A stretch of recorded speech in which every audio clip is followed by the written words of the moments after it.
আসসালামু আলাইকুম রহমতুল্লাহ। সুপ্রিয় শিক্ষার্থী বন্ধুরা, তোমরা যারা আজকে আমার এই ভিডিও দেখতেছো তোমাদের সকলকে জানাই আন্তরিক শুভেচ্ছা ও অভিনন্দন। আজকে ত্রিকোণমিতি 9.2 এর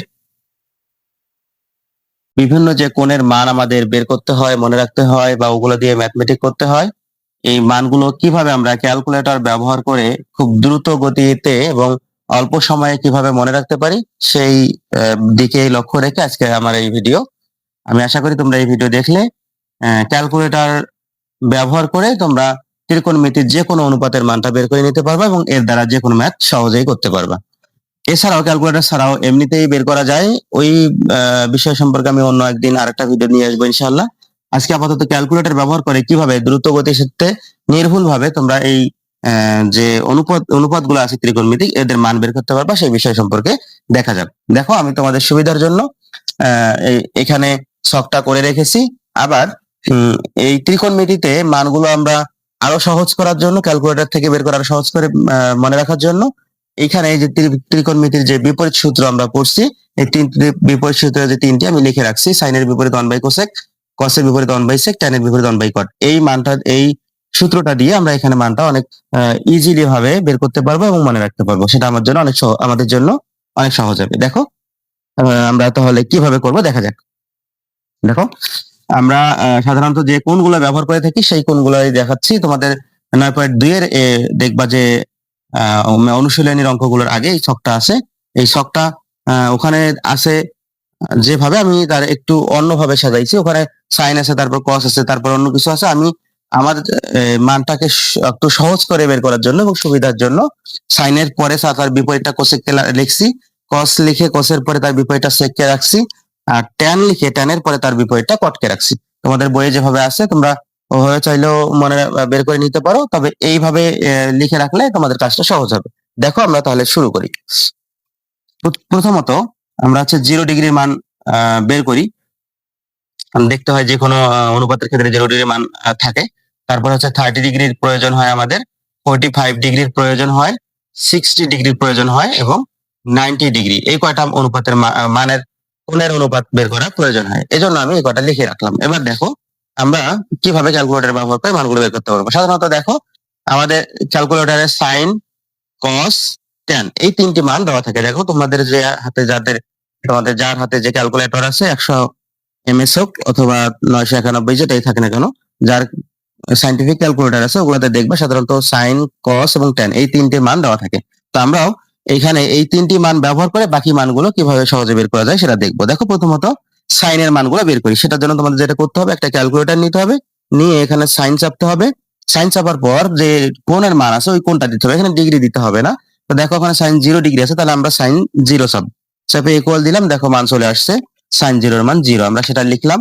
এবার দেখো, সাইন 30 ডিগ্রি, তাহলে আমি আগের মতোই করব, সাইন নিব 30 নিব, নিয়ে দেখো ইকুয়াল দিলাম, এখানে আসলো 0.5। এখন এই 0.5 এটা যদি আমি না বুঝি, এখানে তো দশমিক মান আসবে না, এখানে আমাদের অনুপাত আসবে, ভাগ আসবে, পূর্ণ সংখ্যা আসবে, যার কারণে এখানে আমরা 0.5 লিখবো না। তাহলে কি লিখবো? এই 0.5 মানে কত আমরা জানি, হাফ। আচ্ছা, মনে করো আমরা এটা জানি না, তাহলে কিভাবে বের করবো? তাহলে ক্যালকুলেটারে দেখবা যে বাম দিকে যে পাশে শিফট আছে, উপরে একদম শিফট, ওই শিফট থেকে নিচে 3 নম্বর বাটনটা শিফট, তার নিচে আছে CALC লেখা আছে, তারপর তার নিচে দেখবা এ আছে বড় করে দেয়া, তারপর ইন্টু এখানে দেখো দেখো B/C দেয়া আছে। তোমরা এই জাস্ট এই B/C এই বাটনটা চাপবা, চাপলে দেখো এখানে তোমার কিন্তু অনুপাত চলে আসলো 1। এখানে একটা অ্যারোর মতো দেওয়া থাকবে, এটাকে ভাগ মনে করবা, 1/2। তাহলে আমরা 0.5 মানে পাইলাম 1/2। অনুরূপ ভাবে আমরা সাইন 45 ডিগ্রি মানটা বের করবো। দেখো, সাইন নিলাম, 45 নিলাম, ইকুয়াল দিলাম, দেখো আসলো আমাদের 0.707106,781। আমি একটু আগেই বললাম যে দশমিক মানগুলো আমরা এখানে লিখবো না। আর তার থেকে আরো সমস্যা, ভয়াবহ অবস্থা কোনটা, এখানে 0.5 ছিল, হাফ বুঝছি, এখানে তো এতগুলো মান 0.707106,781, এতগুলো মান আমরা কিভাবে মনে রাখবো বা এতগুলো কিভাবে লিখবো বা এটার অনুপাত গুলো কি হবে? তো দেখো, এটার কোনো ভয় না, তোমরা জাস্ট যেটা করবা, যখন দেখবা দশমিকের পরে অনেকগুলো মান আসছে, ওই মানগুলোকে তুমি স্কোয়ার করে নেবে। দেখো, আমরা অ্যান্সারের উপর স্কোয়ার দিলাম, ইকুয়াল, মান আসলো আমাদের 0.5, ছোট হয়ে আসলো। তো এই অনুপাতটা তুমি ক্যালকুলেটরের এই বাম সাইড থেকে 3 নম্বর বাটনে এসে কিন্তু অনুপাতটা বের করতে পারবা, যেমনটা আমরা এটা করছি। এখন দেখো, এখানে ছোট মান আসছে, এই মানটাকে আমরা অনুপাত করে নিলাম। এখানে দেখো, বাটনটা চাপার পর এখানে মান আসলো 1/2, অর্থাৎ আমরা এখানে বসাবো 1/2। তবে একটা জিনিস খেয়াল রাখবা, এই মানটা বের করার সময় আমার কিন্তু মানটাকে কোনো বর্গ করার প্রয়োজন পড়ে নেই, কিন্তু যখন আমি এই মানটা ব্যবহার করলাম তখন কিন্তু আমাকে বর্গ করতে হয়েছে। আর বর্গকে তুলে দেওয়ার জন্য লাগে হচ্ছে রুট। যেহেতু মানটাকে বের করার জন্য বর্গ করতে হয়েছে, এখানে তো আমার বর্গ নেই, এখানেও বর্গ নেই, সুতরাং বর্গটাকে তুলে দেওয়ার জন্য আমরা এই মানের উপরে কি করবো, রুট করে দিব। এখন দেখো 1 এর উপর যদি রুট দিই 1 1ই থাকে, এই জন্য 1 এর উপর দিলাম না। কিন্তু 2 এর উপর যদি রুট দেই, এটা তো আর পূর্ণ সংখ্যা আসে না, দশমিক আর দশমিক লিখবো না, এই জন্য আমরা √2 লিখলাম। বুঝছো কিনা বলো তো? এখন দেখো, এবার আমরা tan 60 ডিগ্রি মান বের করবো। দেখো tan না, sin 60 ডিগ্রি মান। তাহলে দেখো sin চাপলাম 60 অর্থাৎ 60 চাপলাম, ইকুয়াল দিলাম। দেখো এখানেও কিন্তু দশমিকের পর অনেকগুলো মান আসছে। 0.866, তোমরা ক্যালকুলেটর ব্যবহার করে আমার সাথে করো, দেখবা যে এমনই আসবে। 0.866025403 অনেকগুলো মান আসছে। আমি একটু আগেই বললাম দশমিকের পরে যদি অনেকগুলো মান থাকে তাহলে সেটাকে বর্গ করে ছোট করবা। তাহলে আমি এখানে স্কোয়ার দিলাম অ্যান্সারের উপরে, দেখো মান আসলো 0.75। এটার অনুপাত ধরো জানি না কত, তাহলে আমরা কি করবো, এই দিক থেকে যে 3 নম্বর অটনটা a ইন্টু এই যে b স্ল্যাশ c, এইবার আমরা চাপবো। চাপলে দেখো এখানে আসলো 3/4। তাহলে আমরা এই 3/4 বসাবো। কিন্তু আমি একটু আগেই বললাম যে মান বসানোর সময় যদি স্কোয়ার করা লাগে, স্কোয়ার করে মান বের করা লাগে, তাহলে সেটাকে রুট দিয়ে বসাবো। যেহেতু এই মানটা বের করা 3/4 বের করার সময় অনেকগুলো মান আসছিলাম, এটা স্কোয়ার করে ছোট করছি, এই জন্য এই মানটা বসার সময় রুট দিব। তাহলে দেখো 3 এর উপর রুট দিলে পূর্ণ সংখ্যা পাওয়া যায় না, 3 থাকে, লিখলাম। 4 এর উপর রুট দিলে পাওয়া যায় হচ্ছে পূর্ণ সংখ্যা 2, এই জন্য 4 এর উপর রুট না দিয়ে আমি এখানে লিখবো 2। দেখো আমাদের কিন্তু sin 60 ডিগ্রি মান চলে আসছে। এবার দেখো আমরা sin 90 ডিগ্রি মান বের করবো। তাহলে দেখো sin চাপলাম 90 চাপলাম, ইকুয়াল দিলাম। দেখো এখানে আমাদের সরাসরি মান 1 চলে আসছে, অর্থাৎ এখানে আর কিছু করতে হবে না। এখন দেখো অনুরূপ ভাবে আমরা হচ্ছে cos এর মান বের করবো। তাহলে কি করবো, cos 0 চাপবো, cos 0 চাপলাম, দেখো 1 চলে আসলো, এই যে 1 দিলাম। তারপরে কি করব, তারপরে হচ্ছে cos 30 ডিগ্রি, তাহলে cos 30 চাপলাম, ইকুয়াল দিলাম। দেখো এখানে মান আসছে 0.866025403, অনেকগুলো মান আসছে। তার মানে আমরা এটাকে স্কোয়ার করে ছোট করে নিব। দেখো এখানে আসলো 0.75। তাহলে এটাকে কি করবো, এই যে a into b slash c, এটা চাপবো, চাপে দেখো মান আসলো 3/4। দেখো এই মানটাকে আমাদের বের বের করার জন্য স্কোয়ার করতে হয়েছিল, এই জন্য আমরা রুট দিয়ে বসাবো। তাহলে 3 এর উপর রুট দিলে হয় √3, আর 4 এর উপর রুট দিলে হচ্ছে 2, এই জন্য 2 লিখলাম। এবার দেখো আমরা হচ্ছে cos 45 ডিগ্রি মান বের করবো। তাহলে দেখো cos থাকলো 45 লিখলাম, ইকুয়াল দিলাম। দেখো মান কিন্তু অনেকগুলো আসছে, 0.707106781, অনেকগুলো মান আসছে। দশমিকের পর অনেক মান আসলে কি করতে হবে, স্কোয়ার করতে হবে। স্কোয়ার করলাম, ইকুয়াল দিলাম। দেখো 0.5 আসলো, আর আমরা 0.5 মানে জানি হচ্ছে হাফ, তাহলে এই যে হাফ লিখলাম। এখন এই মানটাকে বের করার জন্য আমাদের স্কোয়ার করতে প্রয়োজন হয়েছিল, তাহলে রুট দিব। 1 এর উপর রুট দেওয়ার দিলেও যা, না দিলেও যা, তা ওই জন্য দিলাম না। √2 এর উপর রুট দিলে হয় √2, এই জন্য আমরা 2 এর উপরে রুট দিলাম। এবার দেখো আমরা sin 60 ডিগ্রি মান বের করব। sin না, cos 60 ডিগ্রি নিলাম, ইকুয়াল দিলাম। এখানে কিন্তু আমি বলছি আগেও যে ডিগ্রি প্রয়োজন না, খালি মানটা বসাবো। তাহলে cos 60 চাপলাম, ইকুয়াল দিলাম। দেখো মান আসলো আমাদের 0.5। আর 0.5 বের করার জন্য এখানে আমাদের কিন্তু স্কোয়ারের কোনো প্রয়োজন হয়নি, সুতরাং আমরা শুধু লিখবো এখানে 0.5 মানে হাফ, 1/2 লিখলাম। এবার cos 90 ডিগ্রি আমরা ক্যালকুলেটারে আবার আগের মতো করব, cos নিব, 90 নিব, ইকুয়াল দিলাম। দেখো 0 আসছে, এই যে আমাদের মান চলে আসলো। এবার অনুরূপ ভাবে আমরা tan এর মানটা বের করে নিব। আমরা কি করব, ক্যালকুলেটর নিয়ে tan নিব, 0 নিব, ইকুয়াল নিব। দেখো 0 আসছে, এই যে আমি এখানে 0 বসালাম। তারপর আমরা আগের মতো কি করব, tan নিব, 30 নিব। তাহলে এই যে tan নিলাম আর হচ্ছে 30 নিলাম, ইকুয়াল। দেখো এখানে কিন্তু আমাদের মান অনেকগুলো আসছে, 0.57735026, অনেকগুলো মান আসছে। তাহলে এই মানগুলো অনেক বড়, এই জন্য এটাকে ছোট করার জন্য আমরা স্কোয়ার করলাম। স্কোয়ার করলে আসলো 0.33333। এখানে বলতে পারো যে হ্যাঁ এখানে তো আবার অনেকগুলো মান আসলো, তাহলে স্কোয়ার করি না। এখানে অনেকগুলো মান আসলো, মানটা একই রকম আসছে, আর আগের মানগুলো তো অনেক ভিন্ন ভিন্ন মান ছিল। তো এখানে আর করতে হবে না, তোমার হচ্ছে স্কোয়ার করতে হবে না। এখন ওই যে আগের মতো তুমি এটা অনুপাত বুঝতেছো না যে কত বাই কত হবে, তাহলে তুমি কি করবা, ওই যে ওইখানে এই বাম দিক থেকে 3 নম্বর বাটনটা আবার চাপো। চাপো, দেখো এখানে আমাদের মান চলে আসবে 1/3। তাহলে 1/3 মান বের করার জন্য এটা স্কোয়ার করতে হয়েছে, তাহলে এটাকে আমরা এখন রুট করবো। 1 এর উপর রুট দেওয়ার কোনো প্রয়োজন হয় না, কিন্তু 3 এর উপর রুট দিতে হয়, এই জন্য দিলাম। এই যে দেখো 1/3। এবার আসো tan 45, দেখো আমরা tan নিলাম, 45 নিলাম, ইকুয়াল দিলাম। দেখো এখানে মান আসলো 1। 1 বের করার জন্য কোনো স্কোয়ার করার কোনো দরকার হয়নি, আমরা রুট দিব না, 1 লিখবো। 1 বের করার জন্য আমাদের কোনো স্কোয়ার করতে হয়নি, তাহলে 1 1ই থাকবে। এবার কত করব, এবার হচ্ছে tan 60 ডিগ্রি, tan নিলাম, 60 নিলাম, ইকুয়াল। দেখো এখানে মান আসলো 1.73205080। এটা আমি বলছি যে অনেকগুলো মান আসলে তাহলে কি করবো, স্কোয়ার করবো। স্কোয়ার করলাম, করার পরে দেখো সরাসরি মান চলে আসলো 3। তাহলে এখানে আমরা কি লিখবো, 3 লিখবো। এখানে 3 লিখবো, তবে এই মানটা বের করার জন্য স্কয়ার করার প্রয়োজন হয়েছিল, এই জন্য রুট দিয়ে লিখবো, √3। এবার দেখো পরের মানটা আমরা লিখবো tan 90। এখন নাও tan নিলাম, 90 নিলাম ইকুয়াল, দেখো এইবার একটু সমস্যা, tan 90 কিন্তু ম্যাথ এরর আসছে। ম্যাথ এরর বলতে অর্থাৎ ম্যাথমেটিক্যাল ভাষায় এটাকে প্রকাশ করা যায় না, ম্যাথমেটিক্যাল ভুল। এই ম্যাথমেটিক্যাল এরর মান কখন আসে? যখন সামথিং বাই জিরো আসে, অর্থাৎ ইনফিনিটি। এই ইনফিনিটি মানটাকে ম্যাথমেটিক্যাল ভাষায় প্রকাশ করা যায় না। আর ইনফিনিটি কখন হয়? যখন 1/0 হয়। এই মানটাকে আমরা বলি অসংজ্ঞায়িত মান। তো এখানে দেখবা তোমাদের বইয়ের মধ্যে অসংজ্ঞায়িত আছে, তার মানে এখানে আমাদের মানটা আসবে অসংজ্ঞায়িত। আর মনে রাখবা অসংজ্ঞায়িত মানে হচ্ছে কি 1/0, যে কোনো কিছু বাই জিরো হয়, আমরা এখানে অসংজ্ঞায়িত মানে 1/0 ধরে নিব। আশা করি তোমরা এই ক্যালকুলেটর ব্যবহার করে সাইন, কস এবং ট্যান এই তিনটার মান বের করা বুঝে ফেলছো। এবার দেখো আমরা এই সাইনের মান থেকে কিভাবে কোসেকের মান, কসের থেকে সেকের মান, ট্যানের থেকে কটের মান বের করতে পারি এই বিপরীত সূত্র থেকে, সেটা দেখবো। আপাতত এখান থেকে বের করব, পরের বার আমরা হচ্ছে ক্যালকুলেটর ব্যবহার করে, যদিও ক্যালকুলেটরের মধ্যে সাইন, কস, ট্যান ছাড়া কোসেক, সেক, কট নাই, তবুও কিভাবে ওদের মান বের করা যায় সেটাও দেখাবো। আপাতত দেখো এই মানগুলো থেকে কিভাবে আমরা এদের মানগুলো নিতে পারি। দেখো এটার জন্য আমার যেটা করতে হবে, আমার যে মানগুলো আছে এই মানগুলোকে প্রত্যেকটাকে ভগ্নাংশ করতে হবে। দেখো এটা ভগ্নাংশ, এটা ভগ্নাংশ, এটা ভগ্নাংশ আছে। এখন এটাকে ভগ্নাংশ করবো। আমরা জানি পূর্ণ যে কোনো সংখ্যা একটা থাকলে তার নিচে মনে মনে এক থাকে, তাহলে নিচে মনে মনে একটা এক ধরে নিলাম। এটার নিচে এক দেওয়া যে কথা, না দেওয়া সে কথা, ওটা দিলাম না, আচ্ছা দিয়ে রাখি, দিলাম।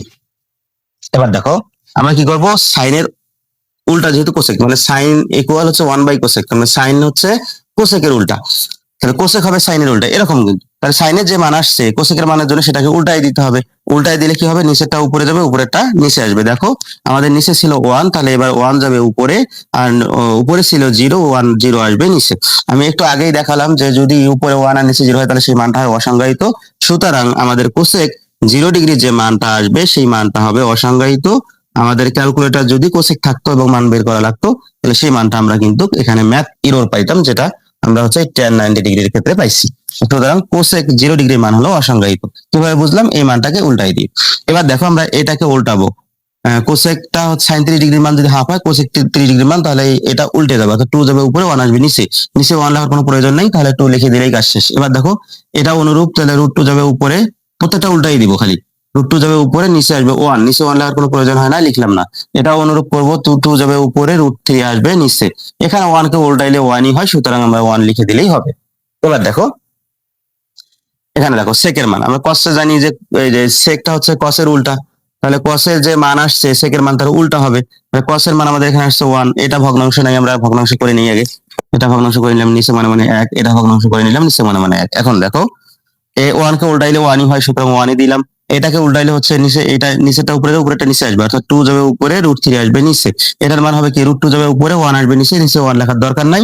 এটা 2 যাবে উপরে, 1 আসবে নিচে, নিচে 1 লেখার দরকার নাই। এখানে 1 যাবে উপরে, 0 আসবে নিচে, আর 1/0 হলে এই মানটাকে আমরা বলি অসংজ্ঞায়িত মান, অর্থাৎ এই মানটা আমাদের হবে অসংজ্ঞায়িত। এবার দেখো কটের মান, tan 0 মান আমরা কি করবো, ভগ্নাংশ করে নিই। এটা ইয়ে আছে, সংখ্যা আছে একটা, আমরা এটা কি করবো, নিশ্চয়ই মানে মানে একটা 1 ধরে ভগ্নাংশ করে নিলাম, নিশ্চয়ই 1 ধরে ভগ্নাংশ করে নিলাম। এটা ভগ্নাংশ নাই, ভগ্নাংশ করে নিলাম 1 ধরে। এটার ভগ্নাংশ নাই, নিশ্চয়ই 1 ধরে ভগ্নাংশ করে নিলাম। এখন দেখো আমরা জাস্ট এটা এগুলোকে উল্টাই দিব, তাহলে 1 যাবে উপরে, 0 আসবে নিচে। আমি একটু আগেই বললাম এই যে 1/0, 1/0, 1/0, 1/0 এই মানগুলো আসে সাধারণত, এগুলো অসংজ্ঞায়িত মান। আমরা আমরা এখানে লিখবো হচ্ছে অসংজ্ঞায়িত। দেখবা তোমরা বইয়ের মধ্যেও অসংজ্ঞায়িত লেখা আছে। এবার দেখো এটাকে যদি উল্টাই দেই, তাহলে √3 যাবে উপরে, 1 আসবে নিচে, নিচে 1 লেখার কোনো প্রয়োজন হয় না, লিখলাম না। 1 কে উল্টাইলে 1ই হয়, 1/1 মানে 1 লিখলাম। 1 যাবে উপরে, √3 আসবে নিচে, 1 ডিভাইডেড হবে √3। এখানে 0 যাবে উপরে, 1 বাই নিচে আসবে নিচে। আর 0 যদি উপরে থাকে, যেখানে নিচে যে কোনো কিছু হোক না কেন, তখন কিন্তু মানটা অসংজ্ঞায়িত আসে না, তখন আসে হলো 0। এই জন্য আমরা এটাকে উল্টাই দিলে পাচ্ছি 0/1, অর্থাৎ 0। দেখো আমাদের কিন্তু সবগুলো মান বের হয়ে আসে। আমরা এভাবে ক্যালকুলেটর ব্যবহার করে এই তিনটে বের করলে বাকিগুলোর মান কিন্তু আমরা অনেক সহজে বের করতে পারবো। এবার দেখো আমরা এই বাকি যে কোসেক, সেক, কট এই মানগুলো আছে, এদের মান আমরা এভাবে না করে আমরা কিভাবে, ধরো শখটক আমি কিছু জানি না, আমি হচ্ছে এখান থেকে ক্যালকুলেটর থেকে বের করব। কিভাবে বের করব? সাইন কনস্ট্যান্ট যেগুলো সাইন কনস্ট্যান্ট যেগুলো, এগুলো তো দেখলাম যে ক্যালকুলেটরে বের করে বসায় বের করা যায়। তাহলে এগুলো কি করব এখন? সেজন্য আমরা যেটা করব, ধরো আমার হচ্ছে প্রথমে কি কোসেকের কথা বলি। ধরো আমার কোসেক 40, না, এটার মান তো একই আসে, এটা বাদ। ধরো কোসেক আমার 60 ডিগ্রি মানের প্রয়োজন আছে, তাই আমি বের করবো কোসেক 60 ডিগ্রি। তাহলে সেক্ষেত্রে আমরা যেটা করবো, এখানে তো কোসেক নেই, তখন আমার মাথায় চিন্তা করতে হবে কোসেক যদি না থাকে তাহলে কোসেকের উল্টাকে, কোসেকের উল্টা হচ্ছে সাইন, তাহলে আমরা সাইনের মান বের করবো, যেটার মান বের করতে বলবে যদি ওটা না থাকে তার উল্টাটা ওই মানটা বের করে নিব। আমি কোসেক 60 ডিগ্রি মান বের করতে চাইছিলাম, কোসেক 60 নাই, তাহলে আমি সাইন 60 বের করবো। তাহলে কি করবো, এখানে সাইন নিলাম, 60 নিলাম, ইকুয়াল দিলাম। দেখো এখানে আমাদের মান কিন্তু 0.866025403, অনেকগুলো দশমিকের পর মান আসছে। আমি একটু আগেই বলছি যে দশমিকের পর অনেকগুলো মান আসছে, সেটাকে স্কোয়ার করে নিবা। দেখো স্কোয়ার করলাম, করার পরে দেখো 0.75 আসলো। এটা আমার অনুপাত বুঝি না, তাহলে অনুপাতটাকে করার জন্য আমরা এই শিফট থেকে এইদিকে 3 নম্বর বাটনটা চাপবো, a into B slash C, এটা আমি চাপলাম, চাপার পরে দেখো 3/4 আসলো। এখন মাথায় রাখো, আমি 3/4 বের করলাম, এটা কি কোসেকের মান বের করলাম না সাইনের মান বের করছি? সাইনের। আমার মান দরকার ছিল কোসেক 60-এর, আমি বের করছি সাইন 60, আর আমরা জানি সাইন হচ্ছে কোসেকের উল্টা, আর কোসেক হচ্ছে সাইনের উল্টা। তাহলে কোসেকের যে মান সেটাকে উল্টাই দিলে সাইনের মান হবে, আর সাইনের যে মান সেটাকে উল্টাই দিলে কোসেকের মান হবে। তাহলে এখানে আমি খালি মানটা বসানোর সময় উল্টাই নিব, কি আমি কোসেক সাইন লিখলে লিখতাম 3/4, কোসেক এখানে আমরা লিখবো 4/3, আর 4 কে রুট দিলে হয় 2, আর 3 এর উপর রুট দিলে √3, তার মানে 2/√3। দেখো আমাদের কোসেক 60 ডিগ্রি মান 2/√3, দেখো আমরা পেয়ে গেলাম। এবার ধর আমি সেক 30 ডিগ্রি মান বের করবো, তাহলে কি করবো, সেক তো এখানে ক্যালকুলেটর নেই, তখন ভাববো সেকের উল্টা কি, সেকের উল্টা কি কস। তাহলে আমরা কি করবো, কস নিব, কস 3 ডিগ্রি, 3 ডিগ্রি মানটা বের করবো। দেখো মান বের করার পর এখানে দশমিকের পর অনেকগুলো মান আসছে, 0.866666025, অনেকগুলো মান আসছে। তাহলে আমরা এটাকে ছোট করার জন্য কি করবো, স্কোয়ার করলাম, স্কোয়ার করার পর 0.75 আসলো। এটাকে কি করবো, ওই যে 3 নম্বর বাটনটা চাপলাম, তাহলে কি আসলো 3/4। তাহলে এই 3/4 এটাকে আমরা বের করছি সেকের মান না, কসের মান বের করছি, তাহলে এটাকে উল্টাইতে হবে। 3/4টাকে উল্টে যদি চিন্তা করি তাহলে 4/3, 4 কে উল্টে দিলে 2/√3, দেখো যে 2/√3। এভাবে করে তুমি যেটার মান দেয়া আছে ওটা তো সরাসরি পাবাই, যেটার মান দেওয়া নাই তার বিপরীতটা বের করে ওটাকে উল্টাই নিবা, দেখবা তোমরা মানগুলো বের করতে পারবা। এভাবে করে তুমি এই ছকের যে কোনো মান ক্যালকুলেটরের সাথে সাহায্যে একদম নির্ভুল ভাবে তুমি বের করতে পারবা, আর কোনো সমস্যা হবে না। আশা করি তোমরা এই ছকের মানগুলো মুখস্থ করে থাকো, এতদিন থেকে হয়তো মুখস্থ করে আসছো। আশা করি আজকের এই ভিডিও দেখার পর আর তোমাদের এগুলো মুখস্থ করতে হবে না, তোমরা জাস্ট ফলো করবা আমি যে নিয়মটা বললাম, দেখবা যে এই অনুপাতগুলোর মান তোমার নিমিষের মধ্যেই বের হয়ে আসবে। তো এরকম সায়েন্সের আরো যদি কোনো সমস্যা নিয়ে আহ বেশি চিন্তায় থাকো, সমস্যায় পড়ে থাকো, তাহলে তোমরা আমার ফেসবুক পেজ ও ইউটিউব চ্যানেল কমেন্ট করবা। আমি ইনশাল্লাহ সেই অসুবিধাগুলো নিয়ে নতুন ভিডিও নিয়ে আসব। আমি তোমাদের সমস্যাকে সমাধান করার জন্য পাশে থাকবো ইনশাল্লাহ। তোমরাও আমার চ্যানেল সাবস্ক্রাইব করবা, ফেসবুকে লাইক দিবা, ফলো করবা, করে আমার পাশে থাকবা। ইনশাল্লাহ তোমাদের জ্ঞানের প্রসারে একটু হলেও আমি ইনশাল্লাহ কাজে আসবো। তো আজকে এখানেই বিদায় নিচ্ছি, আগামী ভিডিও নিয়ে না আসা পর্যন্ত তোমরা সবাই ভালো থাকো, সুস্থ থাকো, সকলের সুস্বাস্থ্য এবং দীর্ঘায়ু কামনা করে আজকের মতো এখানেই শেষ করছি। আল্লাহ হাফেজ।